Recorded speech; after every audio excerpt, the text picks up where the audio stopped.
अस्सलाम वालेकुम स्टूडेंट्स। इस वीडियो में हम डिस्कस करेंगे सॉल्युबिलिटी प्रोडक्ट को। Okay, as you can see the topic name is solubility product, तो it means it will somehow related to the solubility of salts. ठीक है, साल्ट्स की अगर सॉल्युबिलिटी बेस पे हम कैटेगरीज की बात करें, there are three categories of the salt. First one is the completely soluble salts, completely insoluble salt, and third one is the partially soluble salts.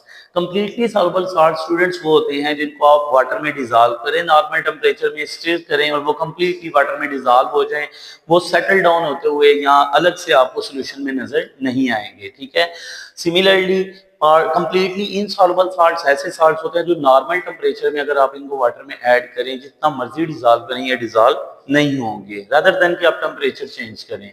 Third one is the partially soluble salts, ऐसे salt जो room temperature पे, normal temperature पे, normal conditions में आप इनको water में dissolve करें, इनका कुछ पार्ट वाटर में डिजॉल्व हो जाए और कुछ पार्ट क्या रह जाए, इनसॉल्युबल रह जाए, मतलब आपको सेटल डाउन होता हुआ नजर आएगा, डिजॉल्व नहीं होगा. तो ऐसे साल्ट्स को हम पार्शियली सॉल्युबल साल्ट्स कहते हैं स्टूडेंट्स. तो इस टॉपिक में हम जिन जोन से साल्ट्स को टारगेट करेंगे that is the partially soluble salts. ठीक है, पार्शियली सॉल्युबल साल्ट्स के ऊपर हमने डिस्कशन करनी है. पहले मैं एक एग्जांपल देता हूं.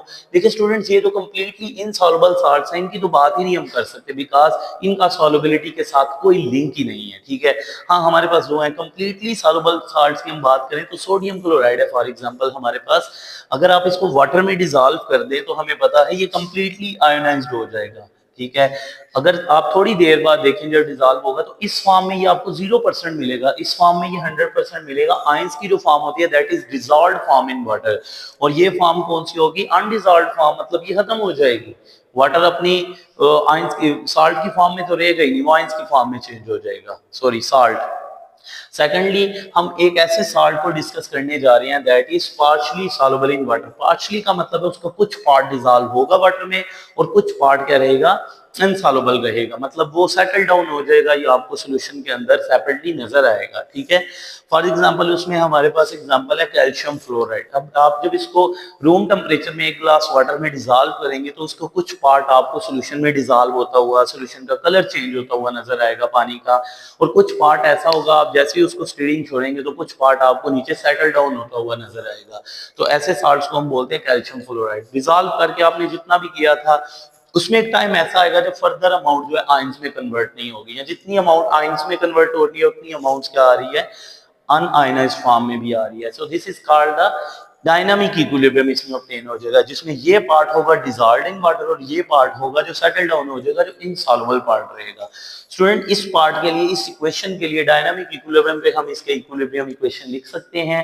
प्रोडक्ट की concentration raise to the power coefficient divided by the concentration of reactant, raise to the power उसके साथ 1 है तो हमने इनके साथ 1 लगा भी सकते हैं, नहीं भी लगाएं तो इट इज अंडरस्टूड के यहाँ पे 1 है.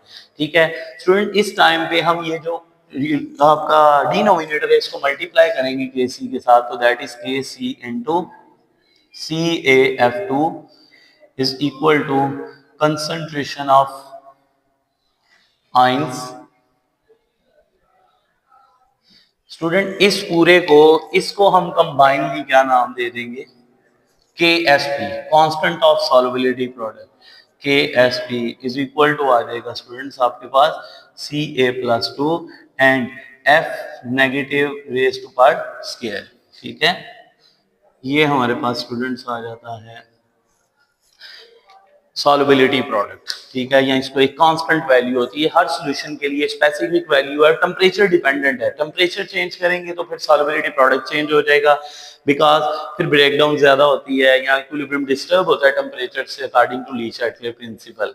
ठीक है स्टूडेंट्स, तो इसको हम सॉल्युबिलिटी प्रोडक्ट कहते हैं. इसकी अगर हम डेफिनेशन की बात करें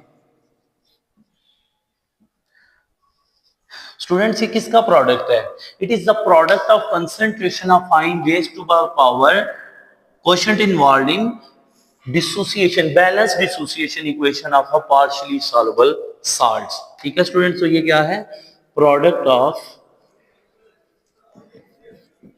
concentration of ions raised to the power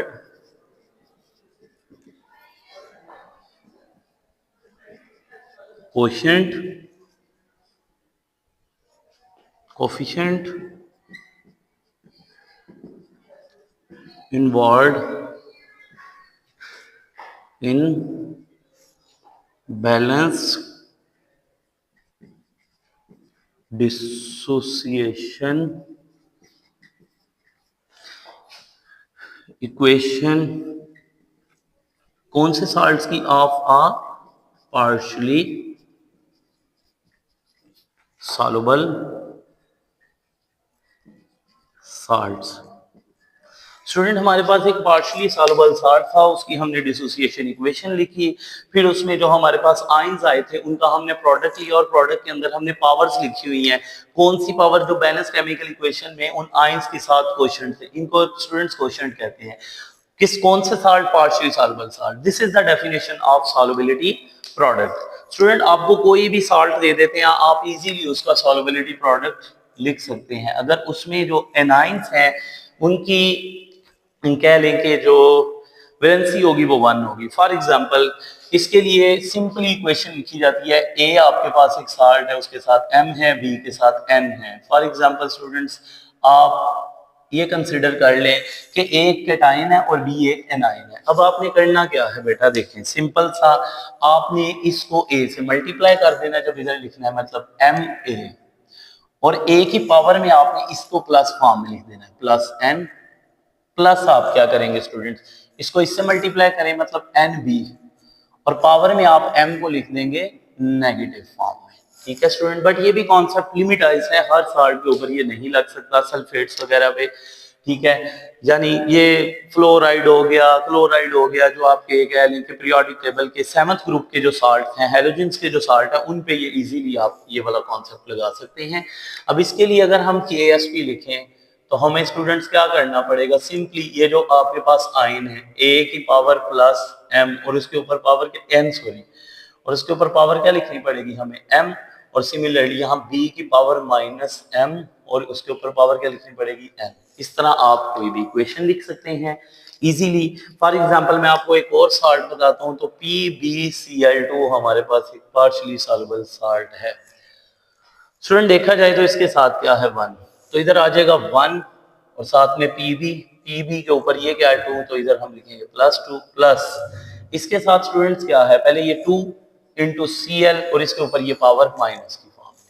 इस तरह लिखे, आप ये 1 ना भी लिखें तो कोई मसला नहीं। अब आप इसकी KSP लिखें easily, KSP will be equal to Pb+2 और रेस टू पावर क्या है स्टूडेंट इधर 1, तो आप 1 लिख दें।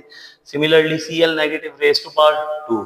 तो ये स्टूडेंट्स इस तरह से ये कॉन्सेप्ट कंप्लीट होता है। इस कॉन्सेप्ट में से अक्सर आपको पूछा जाता है न्यूमेरिकल। ओके, इसकी सिग्निफिकेंस देखते हैं क्या है।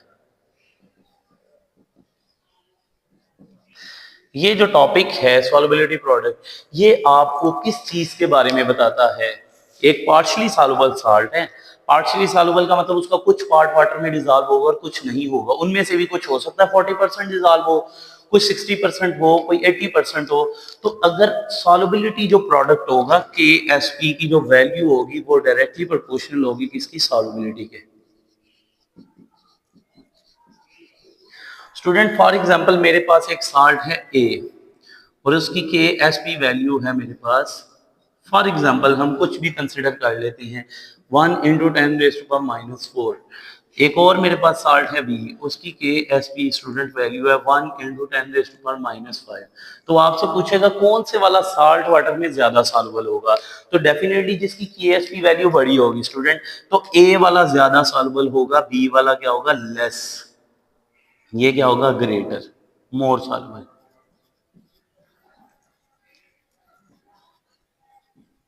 स्टूडेंट्स अब क्योंकि याद रखें student, -5 is less number, -4 is greater number. Minus में एक्चुअली वैल्यू जितना छोटा नंबर हो वो वैल्यू उतनी बड़ी होती है। Student that was all about the solubility product. इसके कुछ न्यूमेरिकल्स आते हैं जो इंशाल्लाह हम नेक्स्ट वीडियो में कवर अप करेंगे कि इसके न्यूमेरिकल्स को आप किस तरह से सॉल्व कर सकते हैं। How can you the find out the solubility of a salt, या किस तरह से हम जो है वो किसी भी सॉल्युबिलिटी प्रोडक्ट को फाइंड कर सकते हैं। ओके स्टूडेंट, कोई क्वेश्चन हो तो आप पूछ सकते हैं। Thank you.